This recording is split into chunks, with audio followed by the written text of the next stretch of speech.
News from the Americas with Brian Andrews.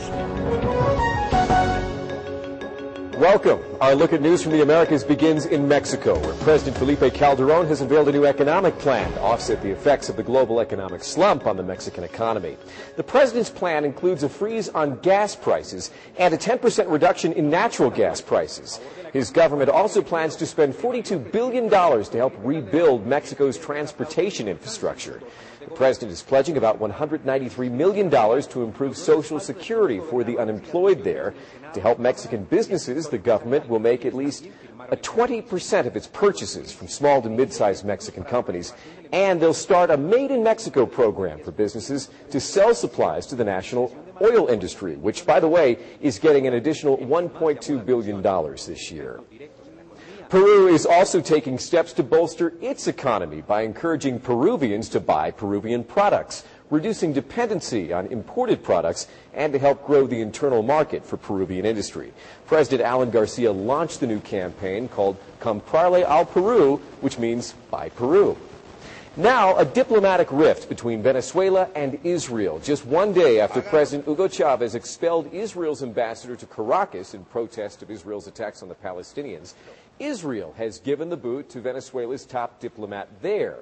On Venezuelan television, Chavez called the Israelis murderers and assassins of women and children. In Bogota, another protest against the Israeli government. Dozens gathered to march from a major park in the city to the Israeli embassy in Colombia in opposition to the Israeli military offensive. Now to the Dominican Republic. Authorities there have deported nearly 500 Haitians who were seeking refuge in a local church to avoid being sent back over the border. The Dominican Border Patrol agents say they negotiated for several hours with the local priest there before they were allowed into the church to detain the immigrants. An agent says most of the Haitians were trying to return to their jobs in the DR after spending the holidays with their families in Haiti. Many try to escape from poverty there by illegally crossing the border to work in sugar fields and in the construction industry. As we continue, the evening news was just getting underway the other night in Monterrey, Mexico, when there was gunfire and an explosion at the television station. And this one appears to be connected to the drug cartels. Masked gunmen in Monterrey fired several shots at the studios of the Televisa affiliate there, then tossed a hand grenade into the studio. Luckily, nobody was injured in the attack, and a message was left behind warning the TV station about its coverage of drugs and violence in the community. Since 2006, 15 journalists have been killed in Mexico, and many local news organizations there have greatly cut back on their reporting of the drug cartels. Now to Honduras, where President Manuel Zelaya has appointed Defense Minister Aristides Mejia as vice president.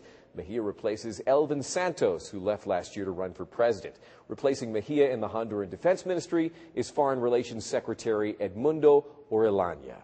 Let's move over to Argentina right now, where there is a massive search underway for 5 missing hikers in the El Glaciar de los Palacios. 4 Italians and 1 Argentinian never made it back to the base camp at the Aconcagua mountain. Hiking the glaciers there is very dangerous, as last week a German hiker lost his life in a tragic accident. As we continue, the search for victims of a massive mudslide in Guatemala Sunday has come to an end because rain in the area has weakened the mountain once again. More than 30 people were killed when the earth gave way near the town of Aquil Grande. Rescuers have been combing through the mud for the last 3 days. The landslide covered more than a mile's worth of roadway. 50 people remain unaccounted for. Many are workers at nearby coffee plantations. Ecuador's president is heading to Havana this week. The trip is designed to strengthen ties with the government of President Raul Castro. President Rafael Correa will also look for new ways to increase business between the two countries. In the meantime, Ecuador's general prosecutor has asked Mexico and Nicaragua to extradite 3 women who survived the attack on a FARC camp just over the border with Colombia last year. Those women, including Mexican national Lucia Moret, fled to Nicaragua after the attack. Ecuador wants them to be returned to stand trial for being dangers to Ecuador's national security. The FARC is an internationally recognized terror organization, and in the attack that the women survived, the FARC's second-in-command was killed. Speaking of the FARC, they've been promising for several weeks now to release several high-profile hostages who've been held in the Colombian jungle for years. Well, now the Colombian government is hopeful the release will happen before the end of the month. Liberal Senator Piedad Córdoba arrives at the Casa Nariño Wednesday morning for meetings with Colombia's Peace Commissioner, Luis Carlos Restrepo. They're discussing details of the planned release, but so far the FARC has not said where or when. The FARC says it will accept the involvement of the International Red Cross in the planned handover, but they want more. They're asking for another impartial international observer to go along on the mission and mention the name of Nobel Prize winner Adolfo Pérez Esquivel from Argentina. Senator Córdoba and Commissioner Restrepo also discussed the possibility of taking an unidentified Colombian journalist along as an observer for the handover. The FARC has issued a statement saying they will do the handover in 2 different locations, splitting up the group of hostages, which includes former Meta Governor Alan Jara and former Valle del Cauca politician Sigifredo López. There will be 4 other hostages from the military and national police to be set free, but the FARC has not yet handed up the names. The families of Jara and López say they are optimistic. Claudia Rujeles, Alan Jara's wife, says she's certain the FARC will release her husband as promised because they are not asking for complicated demand. Sigifredo López's wife, Patricia Neto, says she too is confident. There's no turning back, she says. This release will happen, but the question is when.